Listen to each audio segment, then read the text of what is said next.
করে এই যে পড়তে আসি, কিন্তু আমাদের কেরাত মামা আছে কিছু, তারা ভোকেশনাল থেকে এসএসসি পাস করে যায়, আমাদের চাকরি করে, আমাদের মাস্টার আছে, তাদেরকে আমরা মাস্টার হিসেবে স্বীকৃতি দেই না। এবং 2021 সালে রাতে অন্ধকারে এই নিয়োগ প্রাপ্ত হয়েছে তারা টাকার মাধ্যমে। তো আমরা চাই এই অবৈধভাবে যারা রাতের আধারে টাকার বিনিময়ে এবং এসএসসি ভোকেশনাল থেকে পাস করে আমাদের এই পলিটেকনিক সেক্টরে আসছে, তাদের এই পলিটেকনিক থেকে হটাতে হবে। শুধু আমাদের এই বরগুনা পলিটেকনিক না, সারা বাংলাদেশে 49টা সরকারি পলিটেকনিক এবং বেসরকারি সহ 500 পলিটেকনিক আছে, সব জায়গা থেকে ক্রাফটদের হটাতে হবে। এটাই মূলত আমাদের দাবি। আমাদের সিলেবাস ইংরেজিকরণ করতে হবে, মানে পুরো সিলেবাসটা ইংরেজিতে তৈরি করতে হবে, যাতে আমাদের ভবিষ্যতে সার্টিফিকেটের ভ্যালু অনেক বাড়ে। প্লাস বর্তমানে যে দশম গ্রেডে দেখা যাচ্ছে যে আমাদের ক্রাফট মামা যিনারা আসেন তাদেরকে পদোন্নতি দেওয়া হচ্ছে। আমরা ইতিমধ্যে জেনেছি যে আমাদের সাথে যে অন্যায় করা হয়েছে, যে হাইকোর্টে যে অবৈধ রিট করা হয়েছে, যে যারা হচ্ছে ক্যারাটে ইনস্ট্রাক্টর তাদেরকে জুনিয়র ইনস্ট্রাক্টরের পদে উন্নতি দেওয়া হবে। যারা ল্যাব অ্যাসিস্ট্যান্ট, যারা আমাদের ল্যাবের ময়লা পরিষ্কার করতো, তারা এখন হচ্ছে আমাদের টিচার হতে যাচ্ছে। তাই এটা আমাদের কর্মসংস্থান কমে যাবে, ডিপ্লোমাদের কর্মসংস্থান কমে যাবে, আমাদের অধিকার নষ্ট করা হচ্ছে। আজকের যে আমাদের আন্দোলন এবং এখানে যে অবস্থান কর্মসূচি, এটা হচ্ছে ক্রাফটের বিরুদ্ধে। ক্রাফটের জন্য যে হাইকোর্ট থেকে রায় দিছে, সেই রায়ের বিরুদ্ধে হচ্ছে আমরা আন্দোলনে নেমেছি এবং আমাদের 6টা দাবি হয়েছে। এই দাবিগুলো যদি যখন পর্যন্ত না মানা হবে তখন পর্যন্ত আমরা এখানে অবস্থান কর্মসূচি পালন করব। প্রধানত যেই দাবি, আমাদের পলিটেকনিকে যেসব ক্রাফট ইনস্ট্রাক্টর নিয়োগ হয় তারা আসলে আসে জেনারেল থেকে, অনেকে আছে এসএসসি পাস করে এসেছে, অনেকে আছে এইচএসসি থেকে এসেছে। তারা জেনারেল থেকে এসে তারা কিভাবে আমাদেরকে কারিগরি শিক্ষায় শিক্ষিত করবে? আমরা এখানে এসেছি কারিগরি শিক্ষায় শিক্ষিত হতে, যদি তারা জেনারেল থেকে আসে আমরা কখনোই কারিগরি শিক্ষায় শিক্ষিত হতে পারবো না।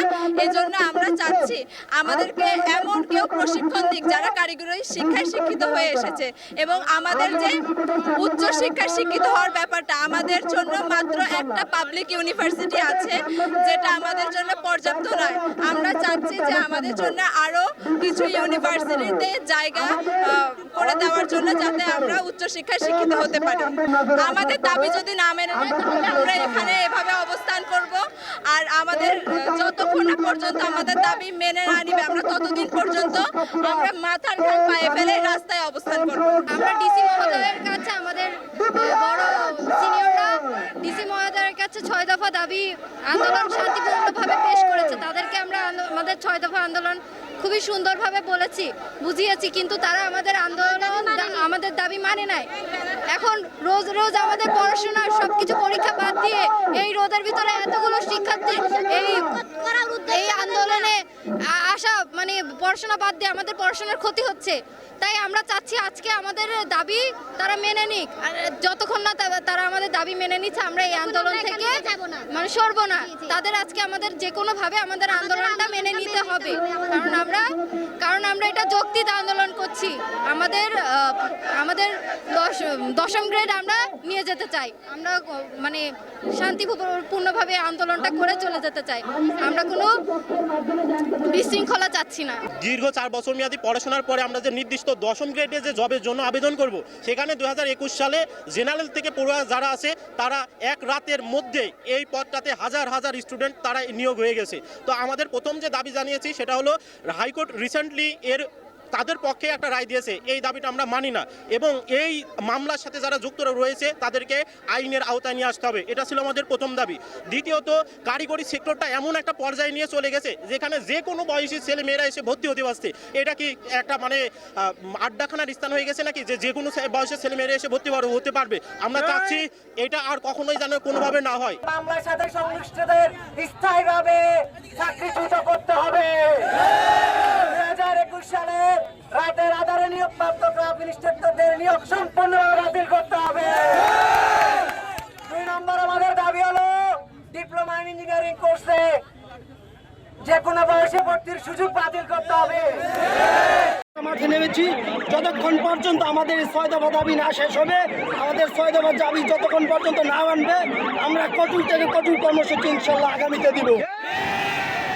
টেকনিক্যাল সেক্টরের মান উন্নয়ন করা, আমাদের যে পলিটেকনিক এবং টেকনিক্যাল সেক্টরটা আছে, ডিপ্লোমা সেক্টরের মান উন্নয়নে নতুন করে আলাদা একটি সেক্টর গঠন করা। উন্নত দেশগুলোকে লক্ষ্য করলেই দেখতে পারবেন যে টেকনিক্যাল সেক্টর বা টেকনিক্যাল জায়গা ছাড়া দেশ কতটা অসহায়। দেশকে উন্নতির দিকে নিয়ে যেতে হলে অবশ্যই টেকনিশিয়ান হতে হবে, প্রকৌশলীতে দক্ষ হতে হবে। আমাদের সকলকে ডিপ্লোমা ইঞ্জিনিয়ার থেকে পাঠ গ্রহণ করে দেশকে উন্নত শিখরে নিয়ে যেতে হবে। এবং আমাদের যে দাবিগুলোর মধ্যে ক্রাফট ইনস্ট্রাক্টর ছিল, তাদেরকে ক্রাফট ইনস্ট্রাক্টরের নামের পরিবর্তে তাদেরকে ল্যাব অ্যাসিস্ট্যান্ট নাম দেওয়া হোক, এটা আমাদের দাবি। আমাদের দাবিটা হচ্ছে 10ম গ্রেড নিয়ে। এটা হচ্ছে আমাদের অস্তিত্বর লড়াই। আমরা মনে করি আমাদের এই অস্তিত্বর লড়াইয়ে আমরা কাউকে ছাড় দেব না। যে মামা থেকে মাস্টার তারা যে দাবিটা করতেছে, তারা বিগত 1 মাস আগে তারা হাইকোর্টে যে 30% এটা আপিল করছে। এটা তারা কোন যৌক্তিকতা আপিল করছে? যারা মামা থেকে মাস্টাররা তারা এটা কিভাবে পদোন্নতি চেয়ে জুনিয়র ইন্সট্রাক্টর পদে আসতে চায়। যেমন আমাদের দাবি না মেনে নেওয়া হবো সেমন রাজপথ আমরা ছাড়বো না, কারণ এটা ডিপ্লোমা বিষয়ে আমাদের ডিপ্লোমা নিয়ে প্রশ্ন উঠেছে। আমরা ডিপ্লোমা পড়াশোনা করে শেষ আমরা কোনো কিছু করতে পারবো না। তারা অথচ তারা পড়াশোনা করে আমাদের উপরে যাবো, এই মামাদের আমরা দাবি আমরা মানবো না। এই রায় কেন দিল? কারণ 10ম গ্রেড শুধুমাত্র পলিটেকনিক ছাত্রছাত্রীদের জন্য। তারা কিসের জন্য? ইন্টার জেনারেল থেকে এসে আমাদের পলিটেকনিক ছাত্রদেরকে যে কর্মসংস্থান আছে তারা কেন সেটার ভিতরে ভাগ বসাবে? আমরা এই ভাগ আমাদের পলিটেকনিকের যে চাকরি এবং যে কর্মসংস্থানগুলো রয়েছে এটা শুধু আমাদের পলিটেকনিক ছাত্ররাই চায়, কোনো জেনারেল পড়ুয়া শিক্ষার্থীদের আমরা এইসব পলিটেকনিকে দেখতে চাই না।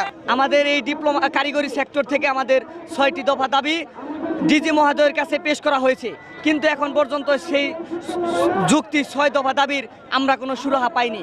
তাই আমরা আবার রাজপথে নেমেছি। আমাদের যে পর্যন্ত 6 দফা দাবি পূরণ না হবে সেই পর্যন্ত আমরা রাজপথে থাকবো ইনশাল্লাহ।